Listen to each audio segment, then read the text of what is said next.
SME মেলায় এবার সহ আমার চতুর্থবারের মতো অংশগ্রহণ। আমার অভিজ্ঞতা একজন ছোট্ট উদ্যোক্তা হিসেবে খুবই ভালো।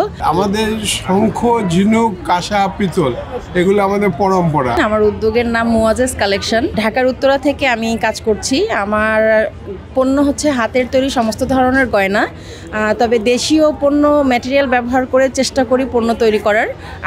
আমার রিসেন্টলি কিছু কর্মী আমার সাথে যুক্ত হয়েছে, যেটা আমি গ্রাম ভিত্তিক ডেভেলপ করার চেষ্টা করছি। আর এসএমই মেলায় এবার সহ আমার চতুর্থবারের মতো অংশগ্রহণ। আমার অভিজ্ঞতা একজন ছোট্ট উদ্যোক্তা হিসেবে খুবই ভালো। আমি খুব ভালো সাড়া পেয়েছি। যেমন আমার রিপিট কাস্টমার আমাকে খুঁজে খুঁজে নিয়ে পরেও তারা আমার কাছে এসেছেন, আমার সাথে দেখা করেছেন এবং আমার প্রোডাক্ট তারা পারচেস করেছেন। তো আমার অভিজ্ঞতা এসএমই মেলা সম্পর্কে খুবই ভালো।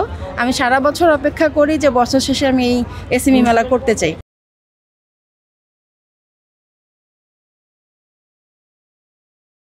আমার প্রতিষ্ঠানের নাম হচ্ছে সাজোয়া। আর আমাদের শঙ্খ, ঝিনুক, কাঁসা, পিতল এগুলো আমাদের পরম্পরা, আমাদের জেনারেশন বাই জেনারেশন করে আসতেছে।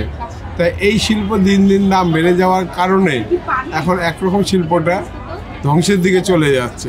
কারণ বর্তমানে যে শিল্পীগুলো আছে তাদের কদর নেই, তারা দৈনন্দিন ইনকামের উপর নির্ভর করে বেঁচে থাকতে পারছে না, তাই আস্তে আস্তে শিল্পটা হারিয়ে যাচ্ছে। তাই এখন পর্যন্ত আমরা এটা ধরে রেখেছি, আমাদের নেক্সট জেনারেশন যে আমাদের ছেলেপেলেরা এরা হয়তো এগুলো নিয়ে আর কাজ করবে কিনা সন্দেহ, করছেও না। তারা পড়াশোনা করে অন্য অন্য জায়গায় ডাইভার্ট হয়ে যাচ্ছে, কিন্তু এই শিল্পের সাথে কোনোভাবেই ওদেরকে সম্পৃক্ত রাখতে পারছে না। এই মেলাতে আমি মিনিমাম 10 বারের উপরে এসেছি। এই শিল্পটা মোটামুটি চাহিদা আছে, মানুষের পছন্দ, জনপ্রিয়তা আছে, কিন্তু অনেকেরই ক্রয় ক্ষমতার বাইরে। কারণ কাঁসা পিতলের দাম একটু বেশি হওয়ার কারণে অনেকে ইচ্ছে থাকলেও কিনতে পারছে না। তাই র মেটেরিয়ালের দাম বেশি, জিনিসের দামটাও বেশি, তার জন্য সাধারণ মানুষের জন্য একটু ক্রয় ক্ষমতার বাইরেই হয়ে যাচ্ছে।